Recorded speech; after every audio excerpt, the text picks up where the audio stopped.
From dusk to dawn, 24 hours a day, NTA International is with you. In your living room, office, and everywhere, anywhere. We provide the company you desire in terms of balanced and up-to-date news, programs, and the best of entertainment.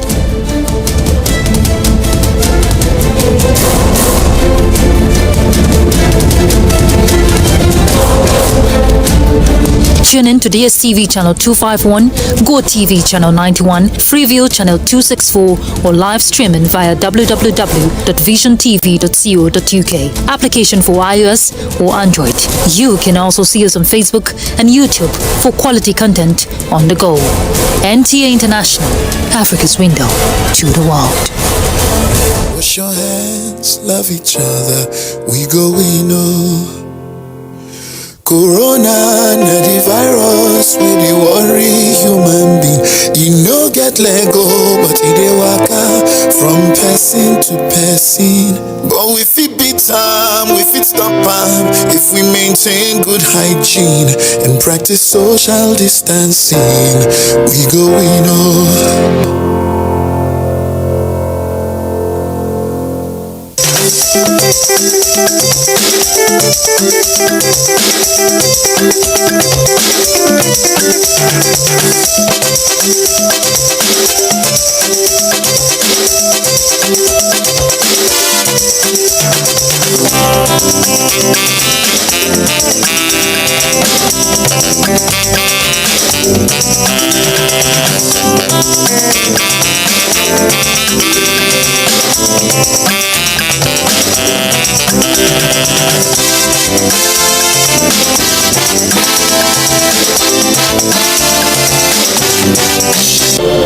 These days, people get their news any.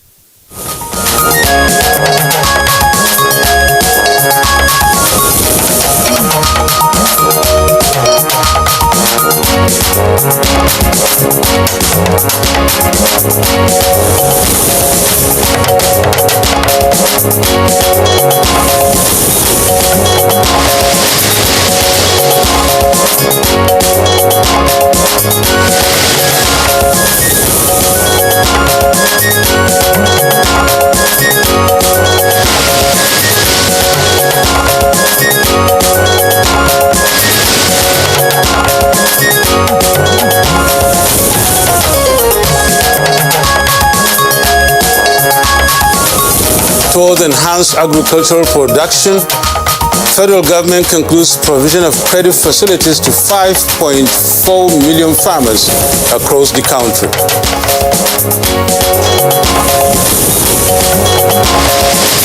Southeast governors condemn fake social media video alleging forceful eviction of Fulani herdsmen in Ebonyi State.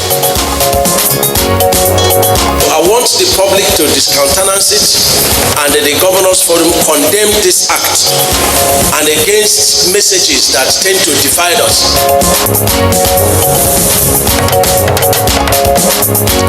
Presidential Task Force on COVID-19 appeals to state governments to justify COVID-19 allocations by increasing testing. We appeal to all states to increase testing to enable us to know exactly where we are.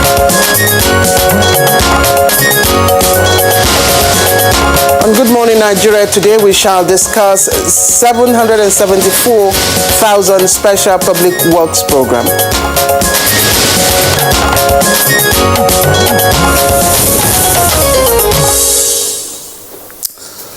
And after several months of delay and postponement, the federal government's 774,000 Special Public Works Program has been officially launched across the country.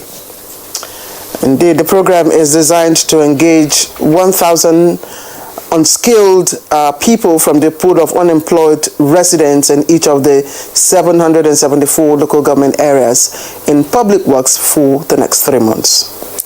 It is a dry season temporary job scheme geared towards rehabilitation and maintenance of social infrastructure across the 774 local government areas of the country. And the program was approved by President Muhammadu Buhari in October 2019, and it's been implemented by the National Directorate of Employment, NDE, under, of course, the supervision of the Federal Ministry of Labor and Employment. Well, similar programs are reported to have succeeded in India, China, and Bangladesh, lifting their citizens out of poverty and removing the countries from the list of poor nations. All right, now implementing it here in Nigeria, the program targets the unemployed of between ages 18 and 50. Of course, those dwelling in the rural areas, while 52 billion naira has been appropriated for the scheme. Each of the 774,000 workers will earn 20,000 naira monthly for 3 months, which is, of course, the duration of the job, and that amounts to over 46 billion naira. And now, what does the program entail, and how can the program, which Nigerians fear has been largely politicized, benefit majority of Nigerians who do not belong to any of the political divide? How is it expected to make much impact in the lives of poor unemployed Nigerians when it is only seasonal? We shall have experts responding to these issues and others likely to come up as Good Morning Nigeria progresses this Wednesday morning. I am Yusuf Dadabu Usman. Many thanks for joining us. And I'm sure because this is a poor program, it definitely will attract quite a number of interest from the viewer. It is usually, the case when you have interventions like this, that is of course targeted at those unskilled, Nigerians who have been impacted, especially by COVID-19. And this is the crux of the issue. Those who have been impacted by COVID-19 are specifically targeted. All right, so it promises to be a very engaging conversation. I am Claire Delabo Abdurazak. We're always glad to have you join us on the program, which is broadcast live on the network service of the NTA. We'll also be looking into the prospects for the entertainment industry in 2021. Of course, that's this year on today's edition of the program. That is an industry that has generated quite a number of revenue for this country in terms of economic gains. So that is the thrust of our conversation. And don't forget, we'll still have our companion segments, newspaper review, business, and other aspects of our program. So let's begin in earnest with the morning news, and Comfort Amodu is seated already. Hello, Comfort. Good morning, Claire and Nadabo. Good morning, Nigerians. Now, President Muhammadu Buhari has expressed the conviction that unless this severe deficit in infrastructure is addressed effectively, efforts at achieving sustainable development will come to naught. This was while receiving in audience the visiting state councillor and foreign minister of People's Republic of China, Mr. Wang Yi. And arrangements have been finalized by the federal government towards providing credit facilities to 5.4 million farmers across Nigeria for enhanced agricultural production in the new year. This came to light during the high-level strategic engagement between President Muhammadu Buhari and Vice President Yemi Osinbajo on the state of the nation and the way forward.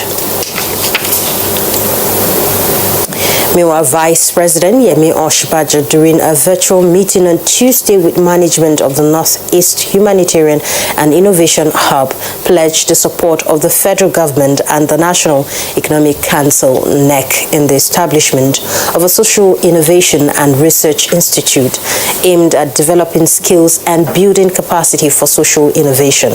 The Vice President noted that idea of establishing a Center for Social Innovation and conceived rather by the Northeast Humanitarian and Innovation Hub was good, emphasizing that enough attention is not being paid to the local needs of social innovation.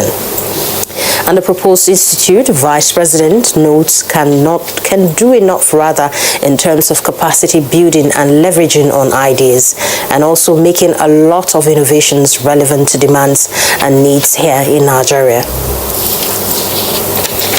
And in the Southeast, Governors Forum has condemned in strong terms the video in circulation on social media alleging forceful eviction of Fulani herdsmen in Ebonyi State.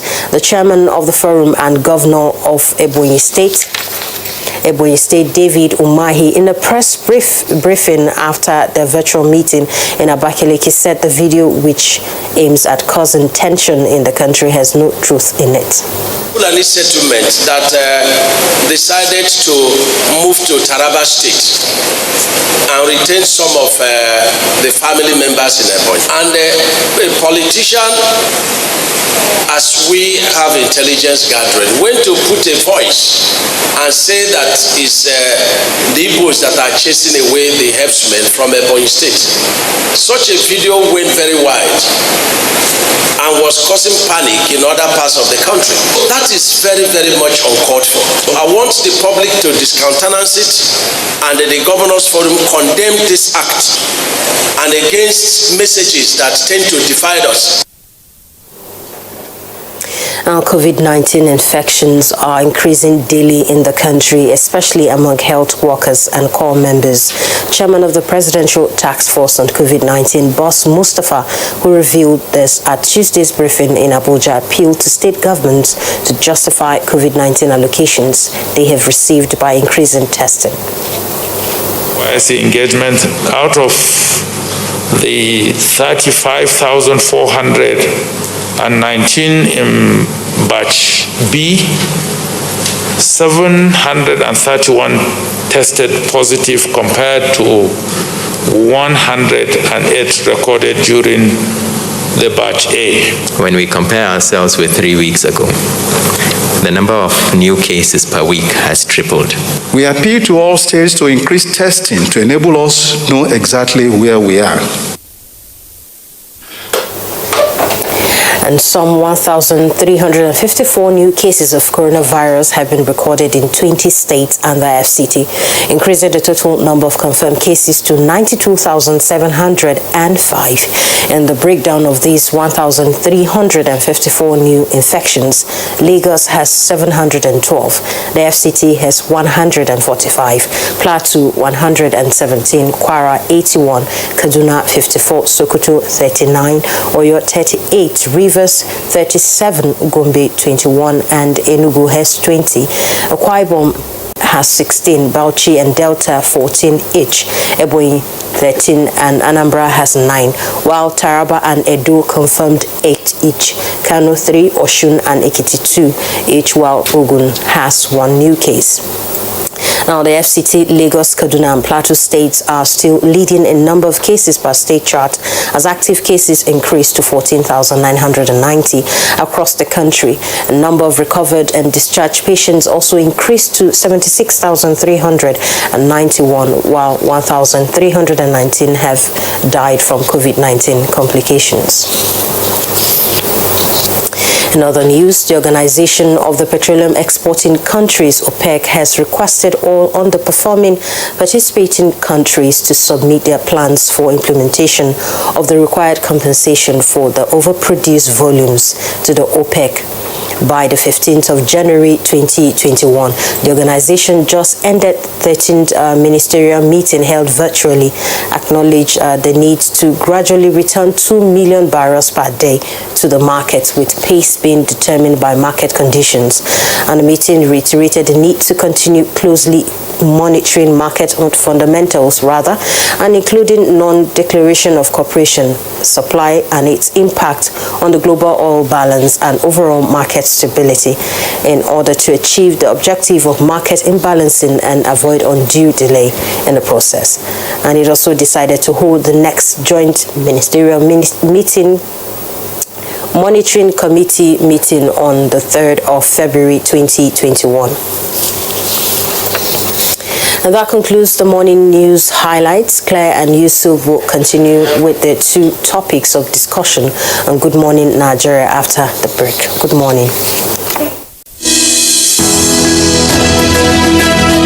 A scorecard like no other.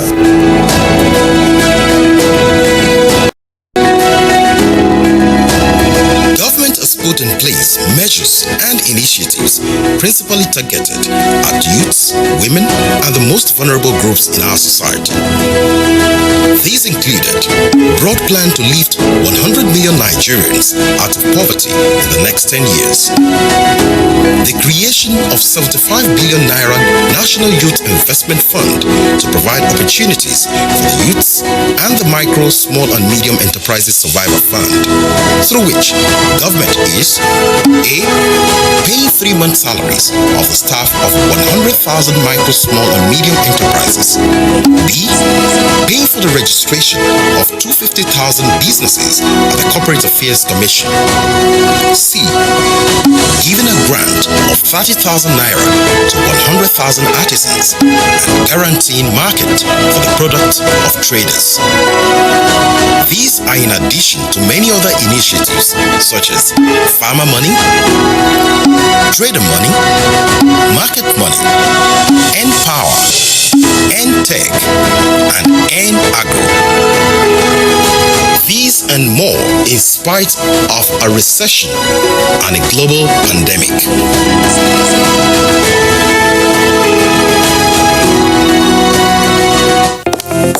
Although social media as a channel of communication is inherently harmless, it becomes harmful and damaging when used without discretion and thoughtfulness.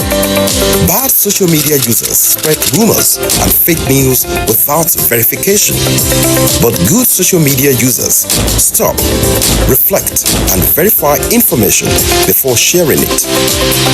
Be a good social media user. Stop the spread of fake news. Verify the authenticity of your source and use social media responsibly for a better Nigeria. This message is brought to you by the Nigerian Television Authority, NTA, in collaboration with the National Orientation Agency.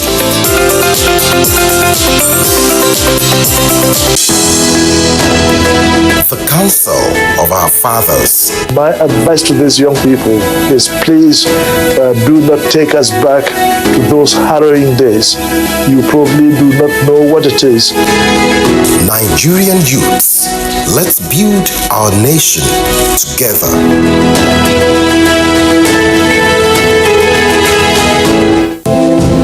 For over 70 years, we've practiced healthy hygiene habits together.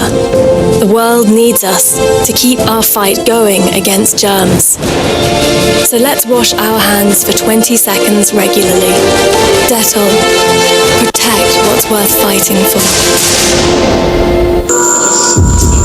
Life can be very eventful. We curiously expect things to happen, even when we don't know what.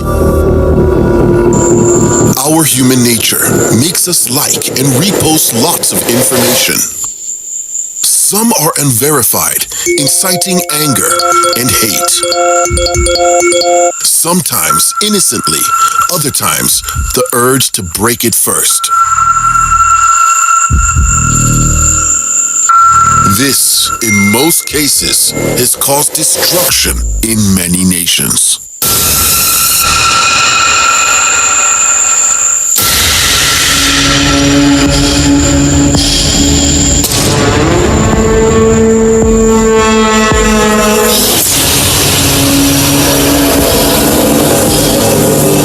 Disinfect and protect your home with Jik.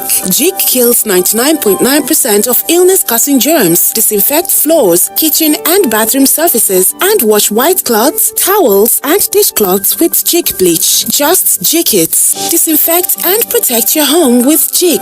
Jik kills 99.9% of illness-causing germs. Disinfect floors, kitchen and bathroom surfaces, and wash white cloths, towels, and dishcloths with Jik bleach. Just Jik it.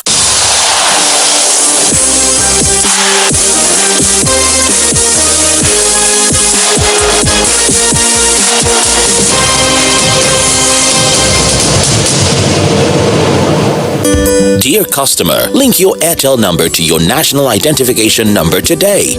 Here are easy ways you can do it. Dial *121*1# on your Airtel line and follow the prompts on the screen. Type in your 11-digit government-approved NIN number. You will receive a confirmation message to confirm your entry. You can also visit www.airtel.com.ng/NIN to link your phone number to your NIN. If you do not know your NIN, simply dial *346# to get it. No stress, no wahala. Airtel, the smartphone network.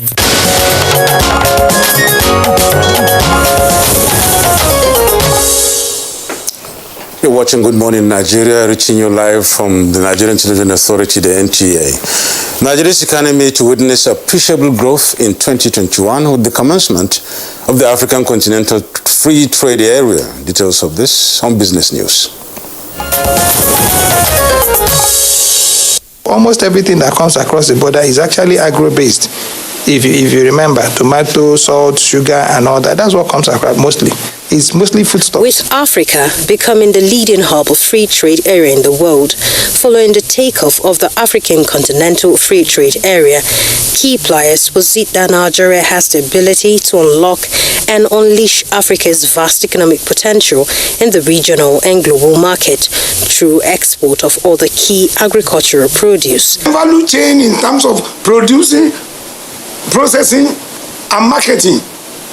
These are things that you have to put in place. And that is exactly the thing. And that is how you can now actually say you want to participate well in African Continental Free Trade Area. You can continue with your raw cocoa beans you are sending to Europe, and then you want it sent to African countries. Nobody wants that. They want processed goods. We have established a lot of contact with shoe manufacturers in Nigeria and leather goods manufacturers generally in Lagos, in Aba, and in Kano here, that their products can be exported to South Africa, to Egypt, to a lot of countries. Some industrialists and agricultural economists also advocate inclusion of women in the mainstream of regional and global trade, maintaining that formalizing trade across Africa cannot be achieved without the inclusion of women at all levels. And these are the closing figures of trades on the floor of the Nigerian Stock Exchange.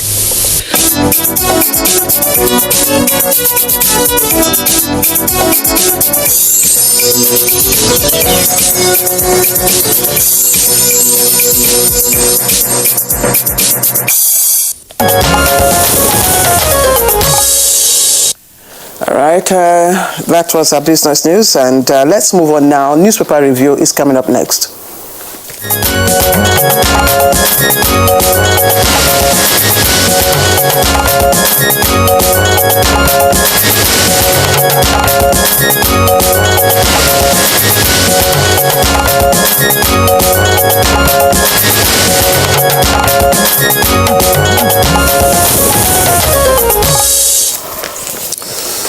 Bayo Atebe is here already for the review of the papers. Bayo, welcome, good morning. Thank you, Yusuf Nadabo. Good morning. Good morning, Claire. Good morning, Bayo. Good morning, Good to see you once again. Thank you. Thank you. Now let's get started with the Punch newspaper and then see what is therein. At the top of the mast, we find the story that goes as such: poor investments, low revenues, others strengthen Nigeria's 2021 growth, according to the World Bank. And we get the details of that on page 21. Right under that, you find federal government expects 42 million COVID-19 vaccine doses, and this is coming from the National Primary Healthcare Development Agency. And the writers are that Nigerian leaders, health workers, to be vaccinated first. And the second writer is FG, that is federal government, China in talks on COVID-19 vaccine. That's direct flights. You get that on page 2. Foreigners without COVID-19 certificate will lose visas, says NIS, that is Nigerian Immigration Service, and the details are there on page 9. The main story in the Punch newspaper is TUC threatens showdown as NERC denies 50% hike and blames inflation. Details of that will be getting on page 26, and there are two writers here to under this, and they go as such. It's betrayal. Federal government bringing out policies meant to cripple the economy, says Congress. And then the second rider is increase between 2 naira and 4 naira, rather reflecting impact inflation and forex, says the commission. Below on the front page of the Punch newspaper, you find Lagos deploys 1,250 constabulary officers to boost community policing, and you get details of that on page 6. And the soldier brutalized, stole my 40,000 naira during Plateau staff protest. That's a worker they are complaining.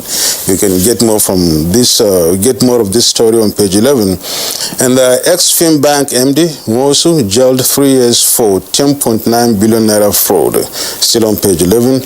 And on page 8, gunmen kill 1, abduct 20 travelers in Nasarawa. At the bottom of the page, there are 3 stories here, and one of which is going to be on page 9. Details on page 9, and that is Falana tackles El-Rufai over demolition of nude party venue. And the second story at the bottom is a man, 22, behaves Bauchi teenager, plucks eyes for ritual. Details on page 4. And Obaseki graduated from UI in 1979, certificate not forged, according to the registrar. Get details of that story on page 9. Clear? Okay, so let's turn attention to Daily Trust. And Daily Trust is concerned about the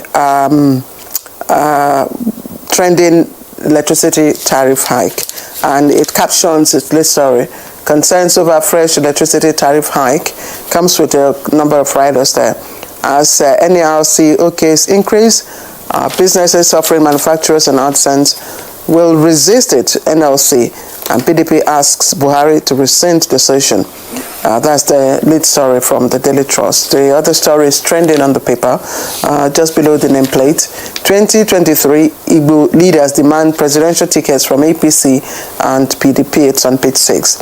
And hundreds flee as Boko Haram attacks Borno village. Page 8, 731 Batch B Corps members contract coronavirus. That's coming from the presidential task force on COVID-19. And just some of the stories that we're also following. Yusuf has also taken some of these stories from his paper. COVID-19 vaccine, strategic leaders, health workers on FG's priority list. Well, Bayo. Strategic leaders. Well, let's start then with the COVID-19. As at this morning, there are 1,354 new cases in 20 states, including the FCT. And the numbers are still going high. Lagos has as high as 712. It is the highest, I think, ever for any single state. FCT, 145, Plateau, 117. Kwara has shot up to the 4th position with 81. Kaduna is pushed back to the 5th position with 54. As so far, the number of cases we have had since March is 92,705. Unfortunately, our death toll has been 1,319. We have 15,000 Nigerians undergoing treatment. Now, talking about vaccines now, the Executive Secretary of the Nigerian Primary Health Care Agency has indicated that initiatives are underway to get vaccines for Nigeria.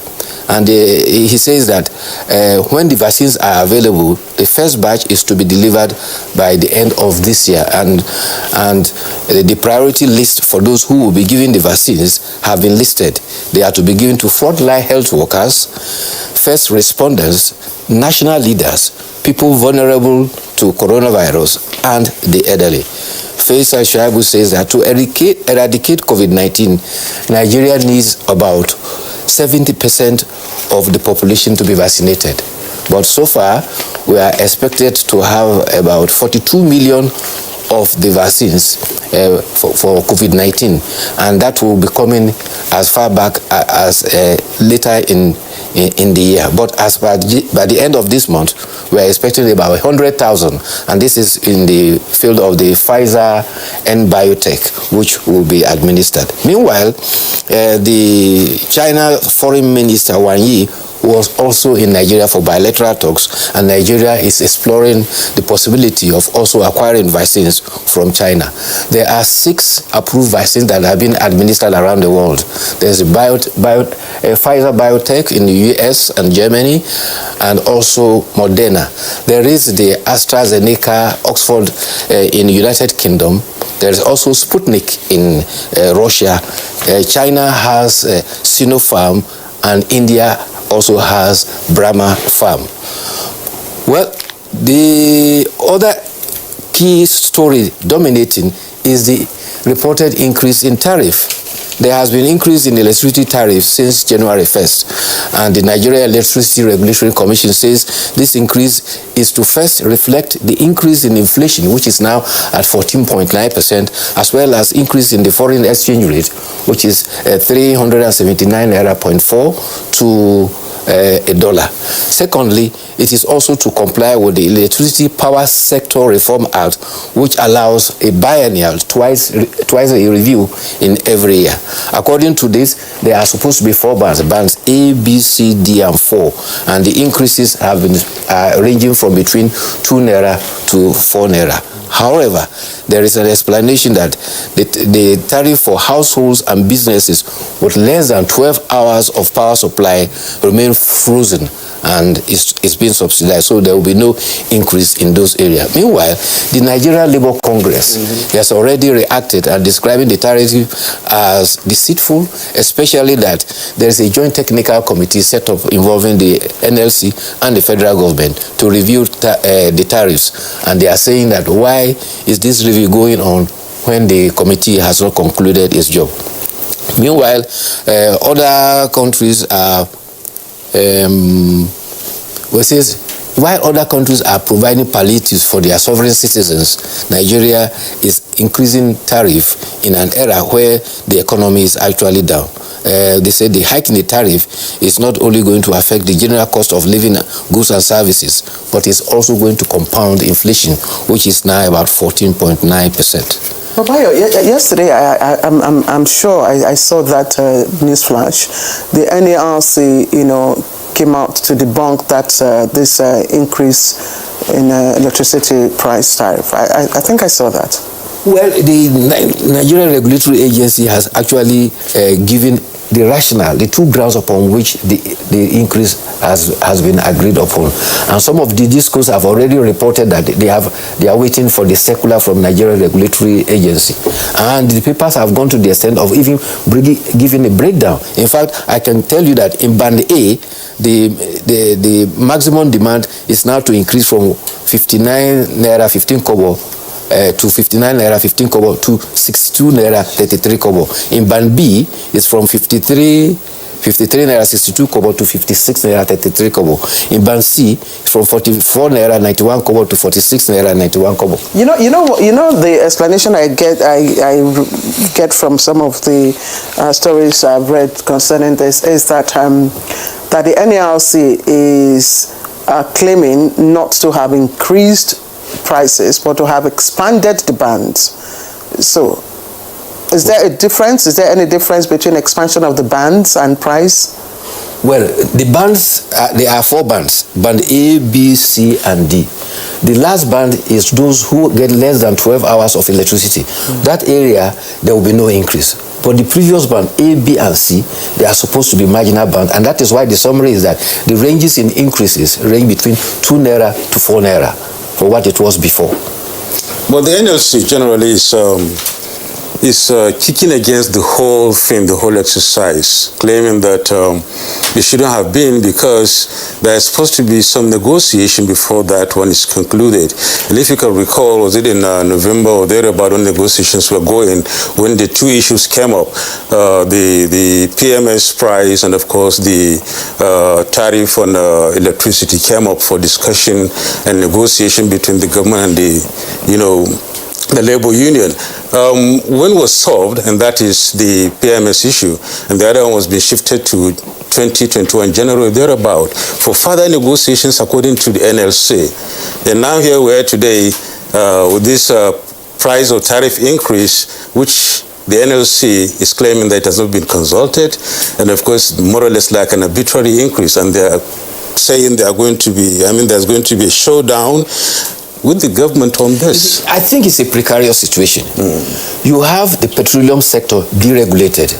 Therefore, the prices will increase depending upon the oil price market in the world market. So if the price goes up tomorrow, you cannot resist any increase. Automatically, it will be increased correspondingly. Similarly, with the electricity, you have the regulated electricity. It is now in the private sector. It is handled by these agencies. There's a level of federal government involvement. And the agreement is there. There will be increases twice every year, in January and in June every year, depending upon what the factors within the economy are. So this has been there. But there was a precarious situation whereby you were going to have a strike that could bring the economy to its knees. And that was why government had meeting with NLC and put all the facts before them. The issue of the petrol thing is resolved because it is obvious. But with the electricity, they are saying that let's see what we can do about it. So the challenge is still there. The problem is still there. Virtually, and we continue to haunt us. TUC knows the inside story, therefore. NLC, TUC, they all know the inside story, and they are there negotiating. And when you say you have deregulated or privatized electricity, there is a limited extent to which there can be interference from. I think the only ones now left out in the dark are the Nigerians, the populace, the consumers, which of course TUC, NLC, and of course the government need to do more to educate Nigerians on this issue so that we can appreciate what the situation is. The good news here was yesterday, the public works was launched here in Abuja, and there are hopes that everything will be done very rigidly and monitored. The Minister of State for Labor and Employment gave indication that before the projects were done, the various local governments were consulted to determine the project themselves. Yeah, and secondly, that is going to be preempt our topic. That is going to be our topic this morning. We shall talk about that I have become a prophet for at least an hour or so. Thank you so very much, Mario. It's a pleasure for coming this morning on Good Morning Nigeria. Thank you. Thank you so much. Thank you so much for keeping the day with us. We are going to continue on, but before we get going, let's take this break. The counsel of our fathers. I will urge and advise our younger generation to use talent and brain to sort out problems, not arms. Nigerian youths, let's build our nation together.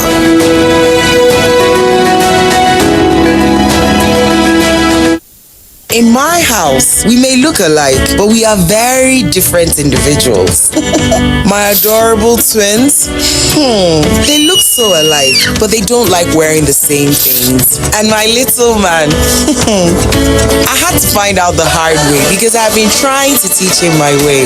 He loves to learn his own way because doing things his way is more fulfilling.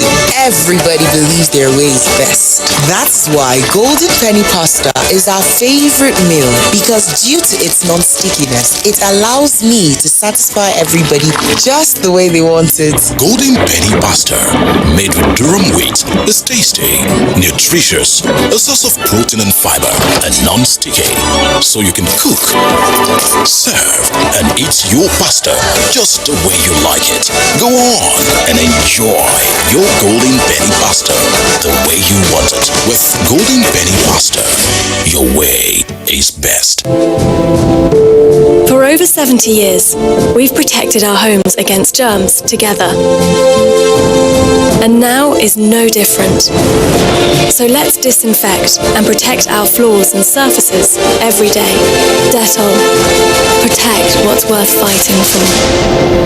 The new year begins. We here at NTA cannot help but look back on a challenging year that has been filled with many lessons. The most important of all being a renewed gratitude for the continued support of our sponsors, our clients, government at all levels, corporate bodies, advertisers, religious bodies, civil society groups, political parties, businesses and manufacturers, and you, the viewers. As we cross the finish line together, this celebration of new beginnings would simply be incomplete without you there. And we look forward to sharing the coming year with you. Here's to an excellent year ahead.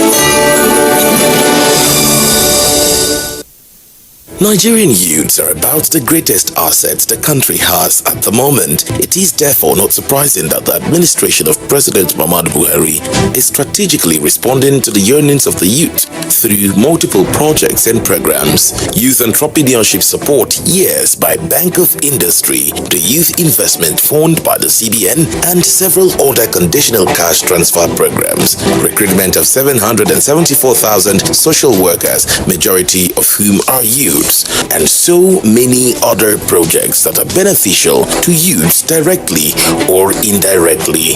If the administration can do all this, definitely with a degree of patience and time, it can achieve more. Nigerian youths must come together to say no to terrorism, no to vandalism, and no to all disruptive tendencies. Hashtag Youth for Greater Nigeria, pacifying the youths, unifying the nation. Helen Paul! Hello, madam. Would you like to join us on this mission? Yes, but how? Just one question for you. How do you keep your toilet clean? I use regular detergent and bleach for washing and removing yellow stains. I have been using it for years. Oh, madam. The regular detergents and bleach are used for washing clothes. To disinfect your toilet properly, you need Harpic 10X. It is specially made for germs and stains remover. Harpic sticker formula settles on stains and gives 10 times better cleaning compared to regular detergent and bleach. Wow! Now I'm convinced, Helen Paul. Really? Yeah. Now that she's part of the mission, the next house is yours. These days, people get their news and information from more media sources than ever before. Some of the news and information given are fake, unverified, doctored, and manufactured to create confusion, stir disaffection, and cause disunity. Before you believe or share any news, ask yourself, is this real? Is it from a credible source? Is it verified or verifiable? Fake news is dangerous, whether you do it for fun or for political gains. Real people can get hurt. Fake news, don't create it, don't spread it. This is a public service announcement from NTA. Dear customer, link your Airtel number to your national identification number today. Here are easy ways you can do it. Dial *121*1# on your Airtel line and follow the prompts on the screen. Type in your 11-digit government-approved NIN number. You will receive a confirmation message to confirm your entry. You can also visit www.airtel.com.ng/NIN to link your phone number to your NIN. If you do not know your NIN, simply dial *346# to get it. No stress, no wahala. Airtel, the smartphone network. Do you know that 35% of every girl child and women are raped on daily basis? Some are killed in the process, some take their lives in shame, others remain emotionally dead for life. It is sad. This culture is not ours, definitely not African. How did we allow bad culture to infiltrate and take over? Even if you lack fear for the law, what of fear of God? And you, why do you cover up rape acts when it happens? Remember, a problem shared is a problem half solved. Never cover any rape act because a rapist is a murderer. It could be you or your loved ones next. Women must be treated like the prize gem they are. Say no to rape.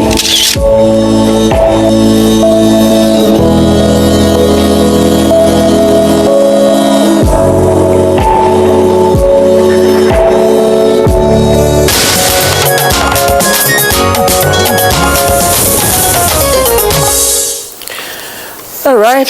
Thank you for joining us. If you just tuned in, you're watching Good Morning Nigeria, the network service of the NTA, and I can assure you we're going to have an engaging conversation because of the topic that we have today. Now, just yesterday, Minister of State, Labor and Employment, Festus Keyamo, who is a senior advocate of Nigeria, SAN, flagged off the 3-month special public works program in Abuja and as well as in other parts of the country, some selected states, that is.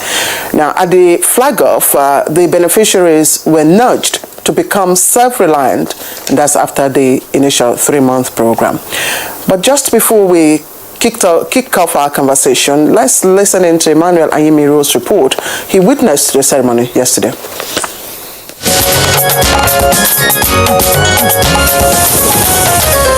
A joyful Sadatu, a widow and mother of 5 children from Abuja Municipal Area Council of the FCT, has already figured out how to utilize the starter pack provided to her by government to support people like her under Extended Special Public Works.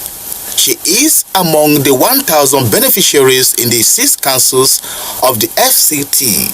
As you can see, look at many farming something here.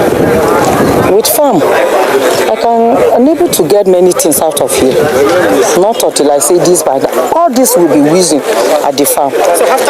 I can buy more, maybe if I was giving biro, at the end of the day, I can buy more of the biros, to be hiring it out, and working for my community. The program is for the maintenance of public infrastructure.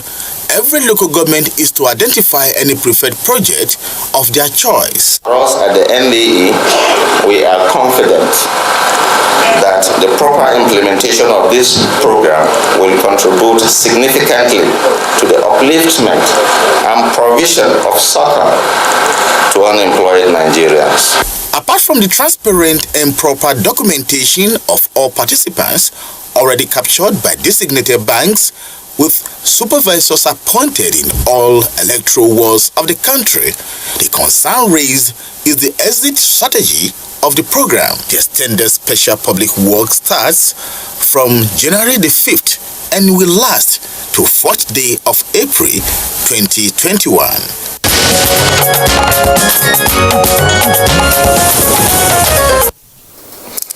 Good morning, Nigeria is reaching you from the NTA, and this morning we have 2 topics on our hand. We'll get started with the first one, which is 774,000 Special Public Works Program. Our guests are already seated, and we have the pleasure to introduce the Minister of State, Labor and Employment, Festus Keyamo, Senior Advocate of Nigeria. Welcome to the program, sir. Thank you for having me. Thank you very much. We also have 2 other familiar regular faces on Good Morning Nigeria, and do join me and to welcome Hajurin Galale, SSA to the President on Public Affairs. Thank you for joining us on Good Morning Nigeria. Always a privilege. Thank you for having me. Thank you. All right, we also have joined us, but this time from our Ibadan studio, Ndi Akinsijo. He's a familiar face and investment analyst. Mr. Akinsijo, thank you for joining us, and compliment of the season to you. It's my pleasure to be here with you. Happy New Year to all Nigerians. Of course, indeed, compliments of the season to our guest here in the studio. Yes, okay. Yusuf. Let me, in the background, it was all about the minister and 774 Special Public Works. Now, this can be a very good news for Nigerians. This New Year 2021, having to get this started at the beginning of the year, and of course it's all about a chunk of Nigerians, 774,000, 1,000 of them across every local government. What does it entail? It's an employment-intensive technique that the federal government has adopted. It has some historical antecedents also, though. This kind of program was adopted during what they call the Great Depression of those days, period where a lot of people were thrown out of work, and also during the time of famine, where you have droughts in Africa and some parts of the world in those days. So what governments did in those days was that during this period of drought, the people who were, supposed to be at the farms and working, and who could not, go to the farms, the government cleared all of them from the streets and used them to do some kind of community service maintenance of public infrastructure, and they were paid stipends for them to survive until the rains came back and they could go back to the farms. So this is the kind of historical antecedent that this kind of program had. So it was adopted over the years by countries like India, Bangladesh, China. These were some of the tools they used to fight poverty. At the point, India was at the bottom of the rung in terms of the poorest countries in the world. But this is one of the major tools that India also used to fight poverty and came out of the bottom of the rung. So Nigeria has also adopted it. The president, first of all, approved a pilot scheme. The pilot scheme was to be done in 8 states and 5 local governments in all those states, not even all the local governments in the 8 states. We started off in February, but we could not finish up the pilot scheme until the pandemic came. So when the COVID-19 pandemic came and it's ravaging social economic effect on Nigerians, the president, being a very empathetic president, thought that we could expand this scheme. In fact, he directed that they should expand this scheme under the Economic Sustainability Plan as a direct response to the COVID-19 challenge, that they should extend it, that we should extend it to all the 36 states and the FCT and all the local governments in the country. And that's why it is called the Extended Special Public Works Program. And so now, the entire local governments in the country, 774 local governments are beneficiaries of this scheme, and 1,000 persons per local government are beneficiaries of this scheme. The basic thing is that these 1,000 persons are available in the next 3 months to all the levels of government. So it is not only federal government infrastructure, even though the federal government is the one hiring the persons. But the president directed us that we should collaborate with different levels of government. So even state governments that have public infrastructure to maintain, the people are available to them to use. Local governments that have infrastructure to maintain, they are available for them to use. So we have made wide contact with other levels of government. There are some local governments, for example, that want to maintain their schools. Some want to change the roof in their schools. Some say they want to paint their schools. They said, okay, they will provide the materials. So we have saved them some money in terms of monies they pay, the painters and the workmanship they pay. They said they'll provide the paints, provide the brushes. These 1,000 persons, for this period, they'll use them to paint all their primary schools and give them a facelift at the local government level. That's not even federal infrastructure. So when I see headlines where they say they are hiring people to go and clear gutters, I say this is the height of mischief. And we have corrected them over and over in the last 3 months. And they keep repeating those headlines that Buhari has hired people to go and clear gutters for 3 months. That is it. Clearing of gutters may just be one of the several, community service that will be rendered in the next 3 months. Each local government has its own unique needs. So we have allowed every local government to determine what they want to use the 1,000 persons for. They have the exclusive right to say, look, this is our problem here. In an urban area like Lagos, very urban area, you're not going to be clearing bushes like some other rural areas will do. They will clear the bushes and all that. They may do traffic control in Lagos.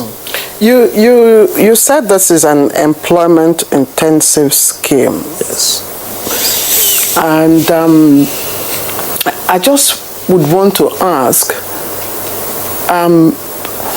how do you mean? Are you intending to engage them? Is it a permanent thing? Because from what I've heard so far, it's transient. You've used the word transient. So, which means it's not permanent. And I'm also wondering if it is part of government plans to cushion the impact specifically of COVID-19 on this class of people. Well, yes, but it is two-pronged. Apart from the fact that you are cushioning the effect of COVID-19, you are rushing immediate succor to the grassroots, because this is a direct, immediate response. COVID-19 came suddenly. People did not expect it. Businesses were affected. People who depend on daily pay, they were the ones who were most affected. Most of us, you have some small savings. Those people don't have savings.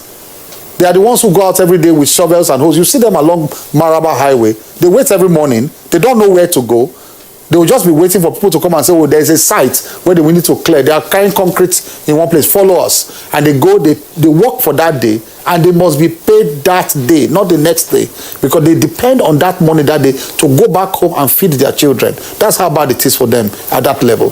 So government, this was an immediate response to say, look, government says, let us rush succor to them at the grassroots. But at the same time, instead of us dashing them money, just giving them as gifts, let us also use them to maintain public infrastructure. Now, you ask whether, well, the 3 months period, how it will, how much impact it will have on them and all of that. 60,000 naira is a lot for those people at that level. Spread over 3 months. Yes, 20,000 naira every month for 3 months. Which is not up to minimum wage. Now, no, it is not a regular employment in the context of the Minimum Wage Act.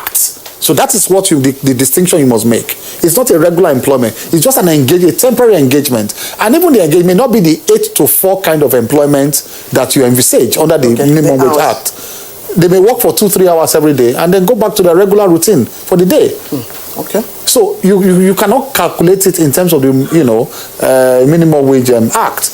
Again, this will put money in their pocket. Employment in this context is not the kind of employment where you expect that people will have letters of employment to come and work for 35 years or 30 years and get retired. For us at the Ministry of Labour, employment also means skilling up the population. In fact, that is even the best way we want to get employment to the grassroots. You want to skill up the population, and you want to also empower small businesses, the micros, macro, small, and businesses. You want to give them money to expand their business. That is employment. Okay, let's put you on hold. Ajuri,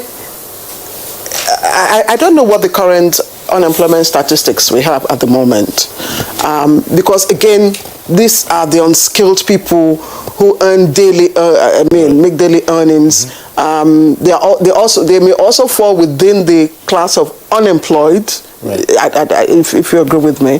So, if we're taking out 774,000, how much impact do you think this will have on our unemployment statistics? It's really a very important question. I think, first of all, we have to put this in context, appreciating that this is one out of several measures that are being undertaken by the administration of President Muhammadu Buhari to counter the negative economic impacts brought by COVID-19, particularly under the Economic Sustainability Plan that is now in implementation.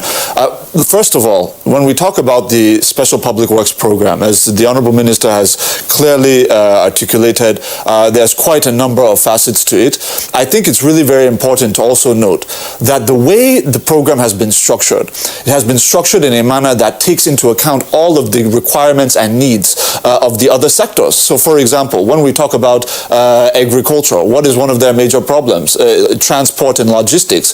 Farmers are complaining that they cannot get goods to market without having many of their goods spoiled because of inadequate infrastructure. So what does this program do to deal with that? You're now putting our young people, very vibrant young people with strength, giving them the tools they need to be able to reconstruct, in many cases rehabilitate these rural feeder roads, linking strategic farms to strategic markets. If you look at another sector like environment, for example, where in 2019, I believe it was, in 2019 when His Excellency Mr. President attended a UN climate summit where he pledged to the international community that Nigeria will plant 25 million trees across the nation.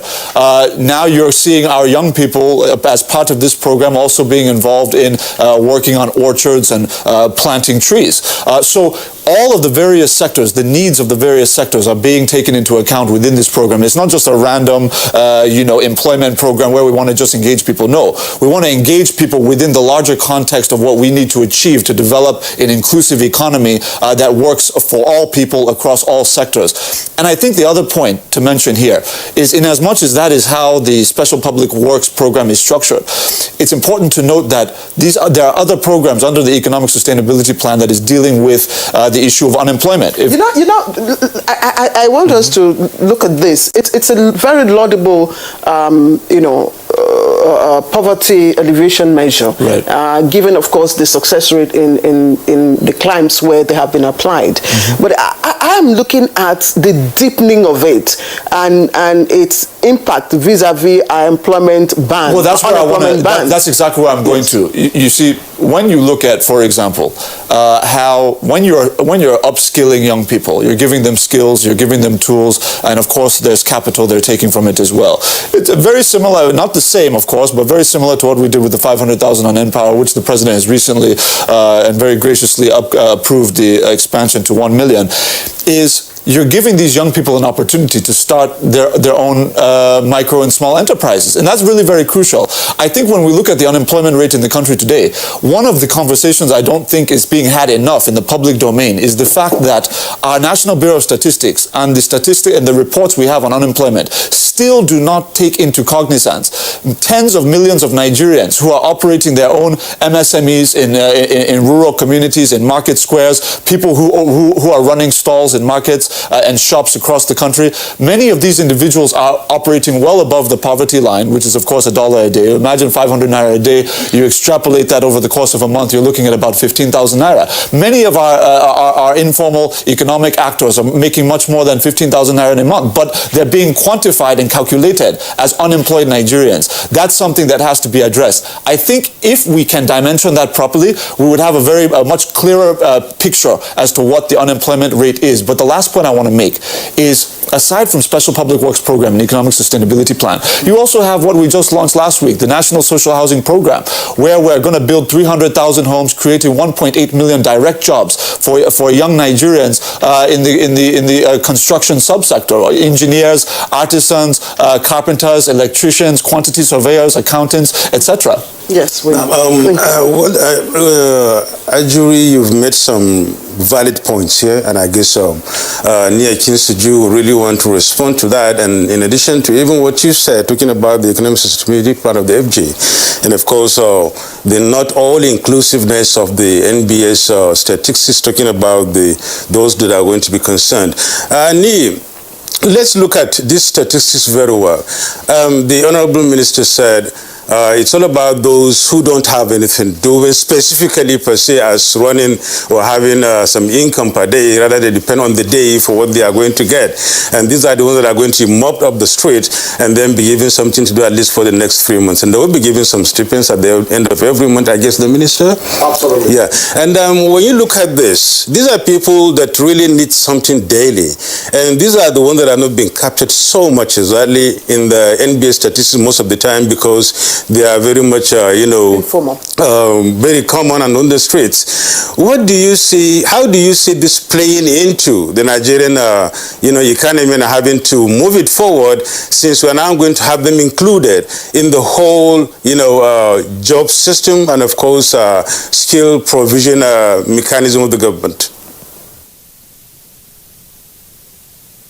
Thank you very much. I think we also need to also background this. First, I appreciate the backgrounding provided by the Honorable Minister there, but we can also extend that backgrounding to also note that this is actually one of the standard recommendations by the World Bank to address issues of unemployment and, most importantly, issues of extreme poverty. At the time when the economy is seen or observed to be in a state of doldrum, there's a need to have what is an equivalent of a jab to the hands, to the hams of that economy. So essentially, a program like this, which normally called a program of public work public work of good nature, it's a temporary measure to provide liquidity into the economy. And the whole idea is to stimulate the economy in a way that it will have a multiplier effect, on economic activities in that environment. Essentially speaking, when you provide a kind of fiscal support to unemployed people, what you are doing in the first instance is to transform them into economic entities, because yes, there are some who go with pans and shovels looking for a job every morning, and sometimes, and perhaps even most often, they don't even get employed for those particular hours of the day, and they go home empty-handed.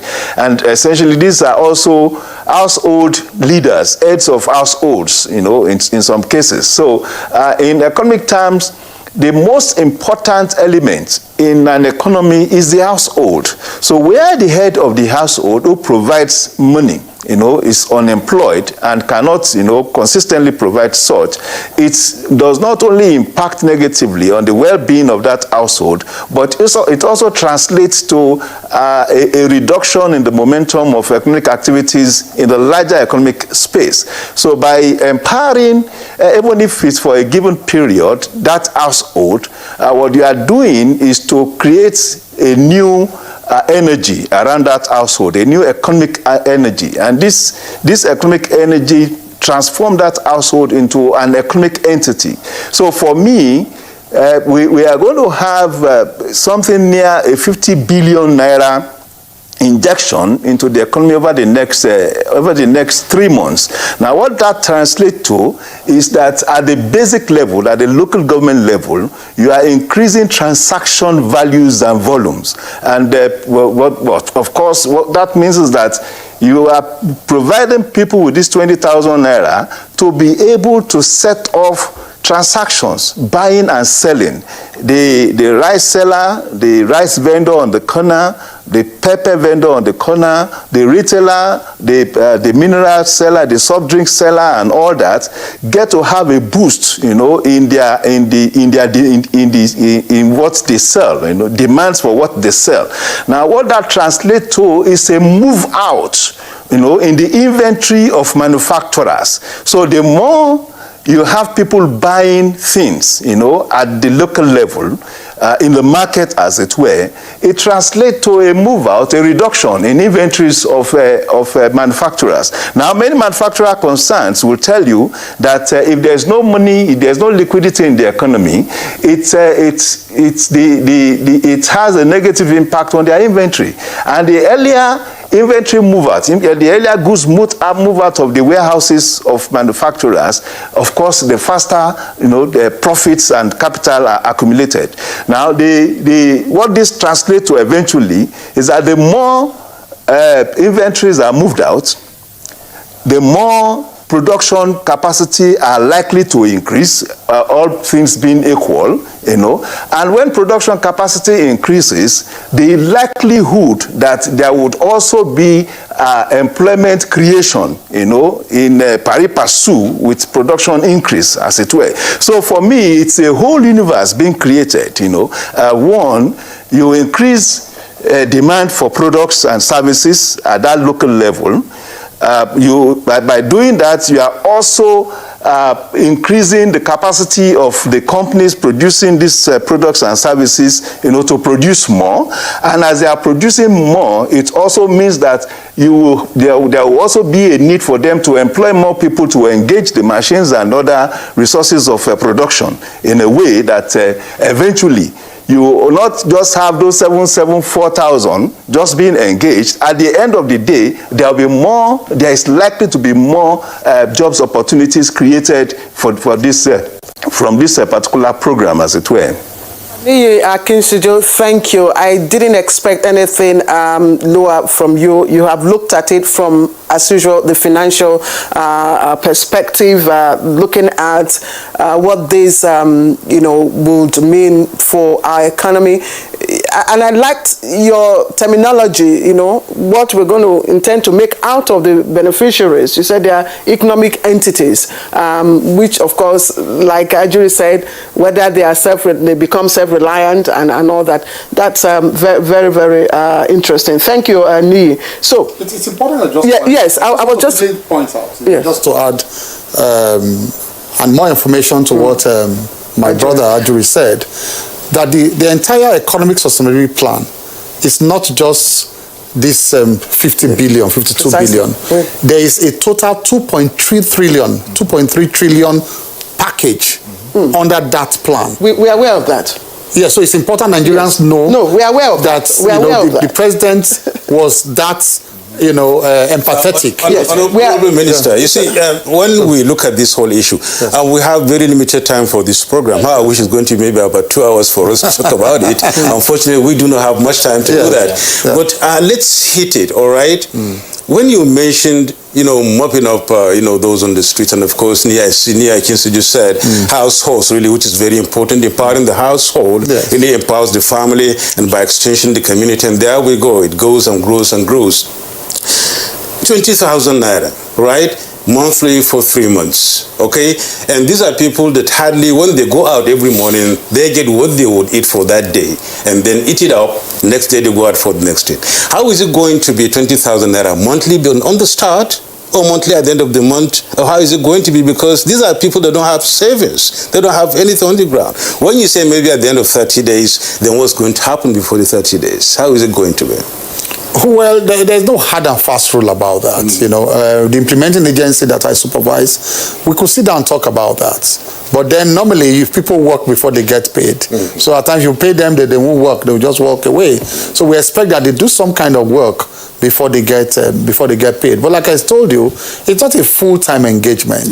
They may have the freedom to still do a bit of their work every day too, because the community service may not take the whole day. That person may take half of the day, and they may have time to do some other things. But just to graphically explain something, to add to what Nii said, for example, a grinding machine. Somebody just told me yesterday that a grinding machine that they used to grind beans and pepper and all that women, you see some women put display, in front of their shops, sell for about 40,000, 35, 40,000 naira, and I was shocked. And do you know that many households, especially women who are caregivers, who manage men money more than we men, they send their children to school, they feed their children with that machine in front of their homes. With that machine, with that grinding machine in front of their home. That is how much I've done this graphic explanation for people to understand how 60,000 naira, what it means to people at the rural level, and how much capital it can be to them. There's no question about the impact that the stipends, we call it stipends, but to them it's not. It's not stipend. Yes, we are aware. We also know what the 5,000 naira cash transfers does to the households. But the concern with initiatives like this is usually hinged on transparency, accountability, and the issue of corruption. I know you've been talking about the selection process and the committees that you have set aside. I listened to you yesterday. You talked about the constitution of the committees, traditional rulers, civil society, market groups and all that, religious leaders and all that. But can we rule out the fact that these people are politically dispassionate and bipartisan and devoid of corrupt tendencies in terms of ensuring that those who are, supposed to get this, benefit, it's spread across and is deep. Can we rule out that? Let me first of all make an admission that in a program as wide as this, as elaborate as this, we're talking of 774,000 Nigerians, you will not have a perfect system. What you can do as supervising minister, as the one on whose table the buck stops on this issue, is to do your best as much as possible to set parameters that can guide the process in such a way that it will be, almost flawless. Because I hear some executives are already having a number of forms allocated to them, you know, some lawmakers are having a number of forms allocated to them. I don't know if you read that. In the course of my research, I've seen that. You now have a case where these members of this committee have forms allocated to them for them to give to, you know, those who are loyal. I think it's very important for us to be able to differentiate very quickly that when you talk about how, you know, recruitment processes are being undertaken, we're talking about corruption here. That's what you mentioned. And it's really important to note that across all of our programs, whether it's Empower, whether it's Trader Money, whether it's the Special Public Works program, we were very intentional across all these programs to leverage on financial technology to make sure that this money goes directly from source to the accounts of those who are going to be engaged. It's not even the money. That is not the money. I'm just talking about one part of it. That is cleared. That is cleared. Yes. It's what I want to answer. Just wait, hold on. That's what I want to answer. The other one is clear. I mean, President Muhammad Buhari, you can't, one kobo cannot get missing. No, it's not other bills. It's not the money, Aju. It's not the money. It's the bill. Everybody's paid by. It's for the viewer. Everybody's paid by BVN. We have gone through a rigorous prayer. We've opened an account. Absolutely. So one kobo cannot get missed under President Muhammad Buhari. Exactly. We're talking about the selection process. Yes. This is what I want to respond to. Yes. Like I said, I want to be honest before Nigerians. You can't select 774,000 persons and then you micromanage every selection. As minister, it's not going to happen. As minister, what you're expected to do is to set the parameters. Now, what are the parameters? I've said, look, in those local selection committees, you have the head of CAN, the leader of Christian Association of Nigeria in the state. You have the leader of the Muslim Association in the state. You have the market leader in the state. You have the National Union of Road Transport Workers. You have the traditional rulers there who are there. You have the civil society organizations who are there. Now, if the local people don't have access to make their case for inclusion to the Christian leader, to the Muslim leader, to the head of what they call the Agberos, the National Union of Road Transport Workers, to the market leader, if they don't have access to this people, who will they have access to again? So I have done my best, we have done our best to set these parameters, to say, well, these are people, local leaders we know that can inspire confidence, that people can have confidence in at the local level. What more? If you have any suggestion, give me here. These are the people that people go to church every day and they see their pastors. They go to mosque, they see their imams. These are the people we involved in the selection process. So after these people, who else? So at that stage, you have done your best. You cannot pray that God should guide them too, and make sure that they also buy in. I'm being honest. Yeah, that's true. So you cannot at that level. You can go and micromanage. The person that at the local government, someone of the four, micromanage who they are selecting at the local government level. You have only set the parameters. Okay, let me ask you. That is what we have done. The ones you did yesterday. But to a large extent, thankfully, to a large extent, there were no complaints. Of course, there are one or two. The ones we did yesterday, I'm sure you supervise the beneficiaries here in Abuja.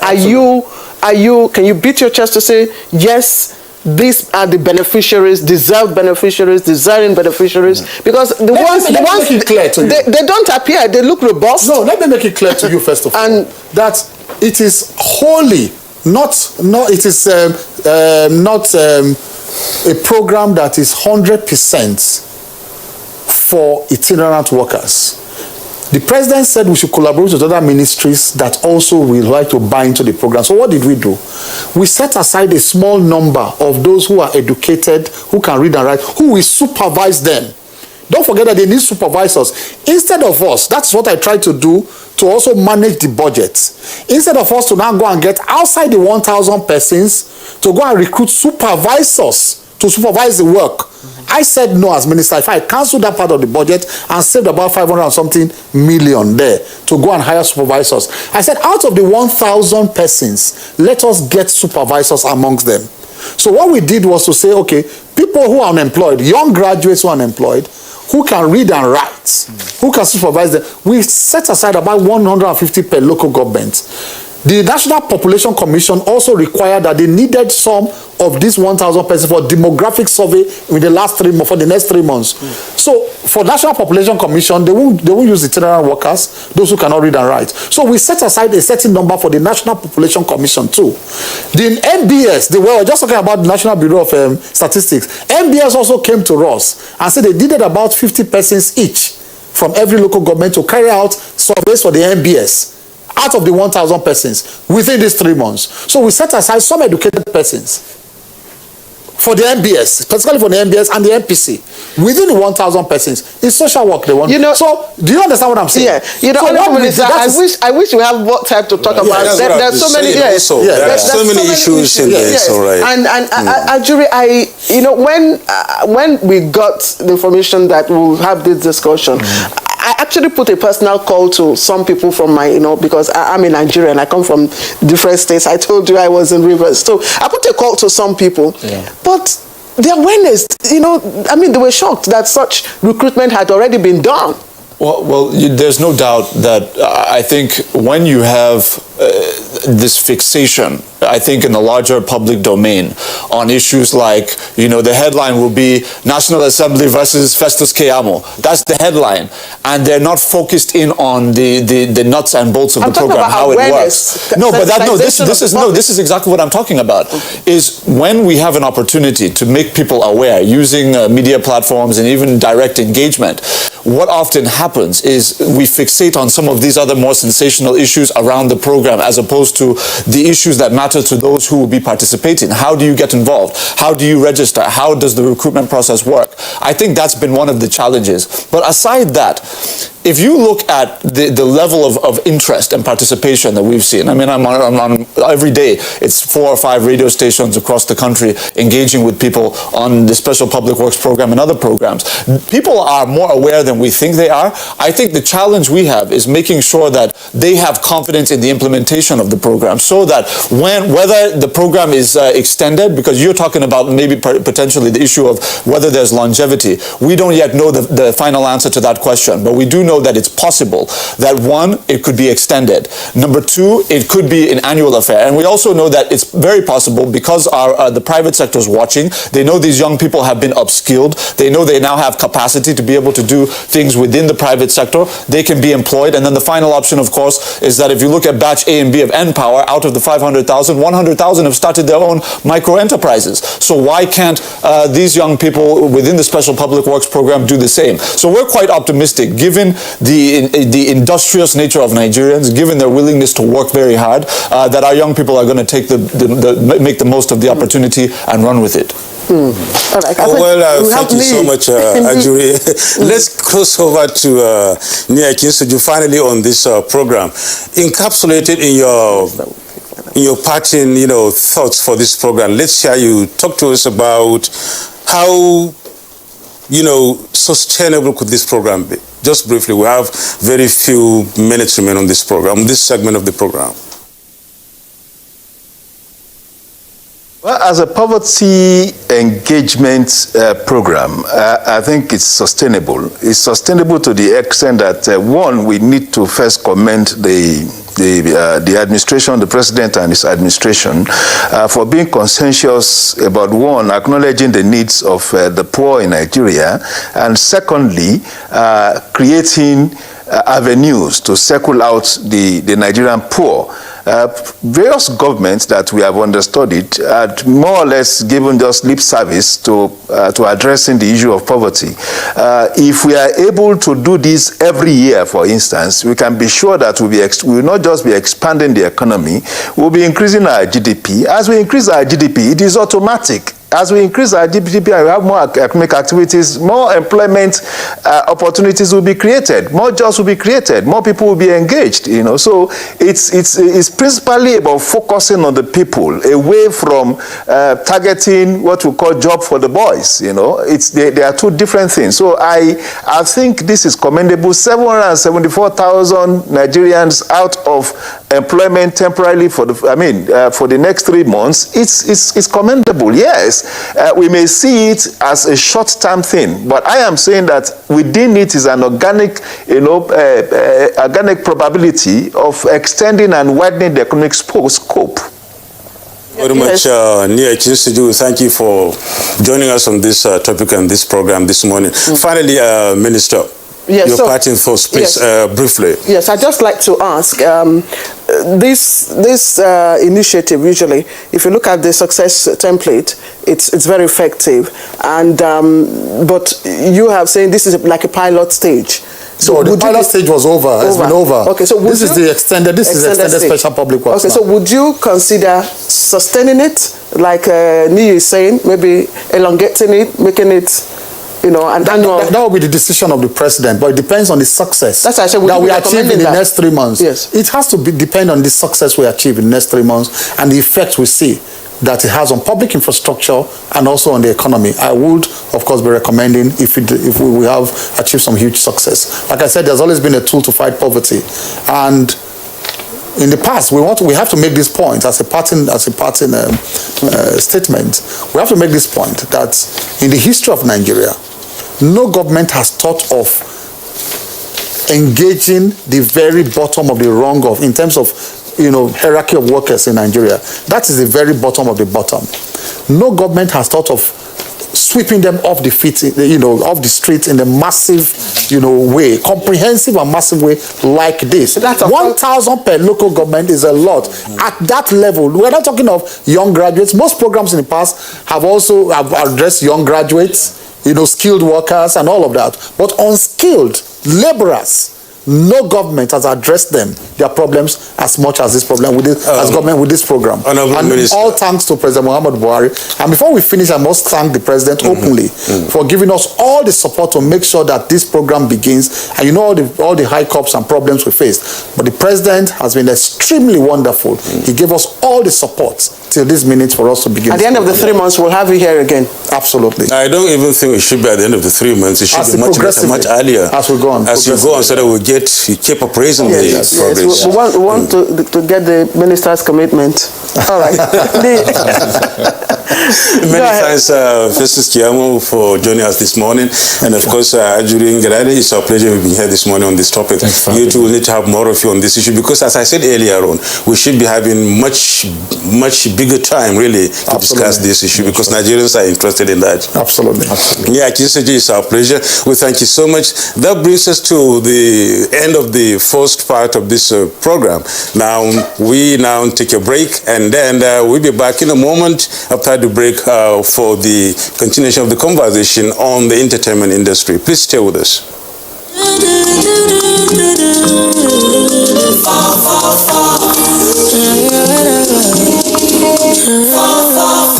You fit to do anything with the number. Everything is in no long thing with 444. No, that's not your brain with plenty numbers. I beg you, daddy number 444. Ọ̀rẹ́ mi máa lọ fọ́, ó jẹ́ sáré lọ 444. Mo ní máa fọ́, máa lọ gọ̀. Control code dey your hand. 444, 4 mẹ́ta is a metaphor. You can charge for a time job. You can subscribe for data, Anywhere you dey, whatever you do, you can use the number.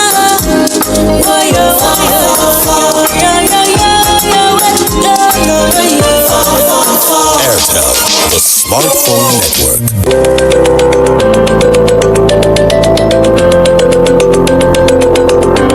My name is Nando Jamda Mohammed. Stevita Hussein Musa. Goduna Joel Chinji. Said Musa John. I'm a carpenter. I've been doing this for more than 8 years now. Yana said of plantain. Na kai kimamin shekara uku. I've been selling my tomatoes for about 10 years now, and I do it for a better Nigeria. And I do it for a better Nigeria. Ina wannan sana'ar lemu ne domin Najeriya ta ci gaba. Ina sa domin Najeriya ta kyau. And you can see how we are doing our small little work to make Nigeria great. As you can see, I'm a technician and I'm doing it to help myself and to help my generation. Ina zaune ne a Plateau na business. Kuma ina yin wannan domin ci gaban ƙasar Najeriya. This message is from the National Orientation Agency. For over 70 years, we've practiced healthy hygiene habits together. The world needs us to keep our fight going against germs. So let's wash our hands for 20 seconds regularly. Dettol. Protect what's worth fighting for. A A new edition of TV Guide is out with special focus on the game changer, His Excellency Governor Abdullahi Sule of Nasarawa State. Broadcasting in a digital economy, Maxwell Logo gives an insight. This edition also features Nancy Naji of AIT, a name synonymous with business. Meet the NCDC boss, Dr. Chikwe Ihekweazu. TV Guide, your indispensable companion, also x-rays the relevance of social media in the modern society. Meet some TV professionals who have impacted their spaces and other inspiring stories in sports, entertainment, and lots more. Grab a copy at the vendor near you or NTA stations nationwide. TV Guide, your indispensable companion.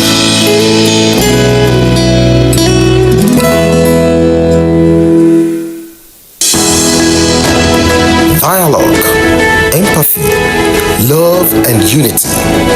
These are vital components of nation building. For all to be well, we appeal that we should refrain from volatile, provocative, inciting messages and language. Let's build and not destroy.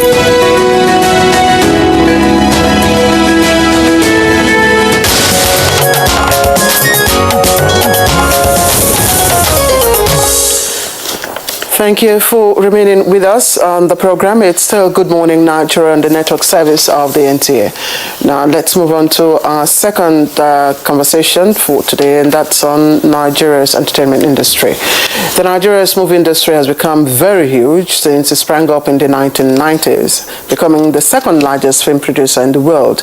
That's of course talking about Nollywood. Now in terms of numbers of movies, but like many other sectors, its growth was derailed by the coronavirus pandemic in 2020.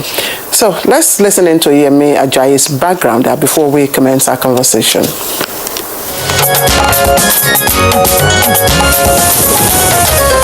Cinemas were among huge businesses affected by the lockdown due to rising cases of coronavirus in different parts of the country in 2020.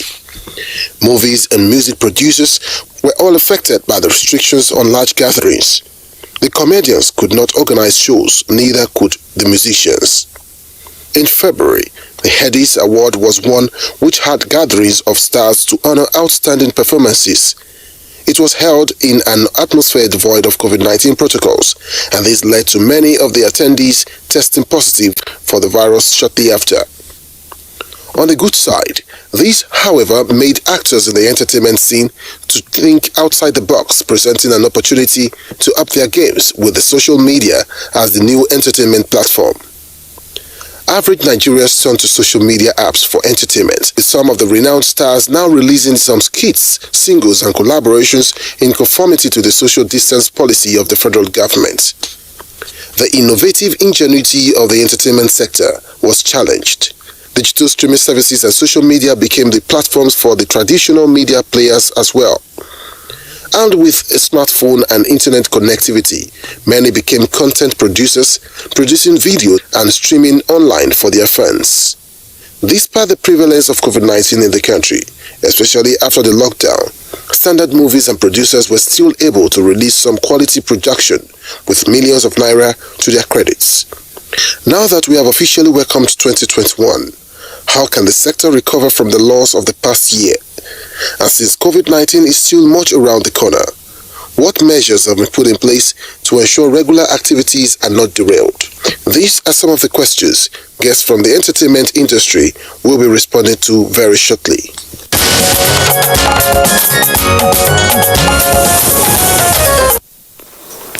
Oh, many thanks, Oyemi, there for that background.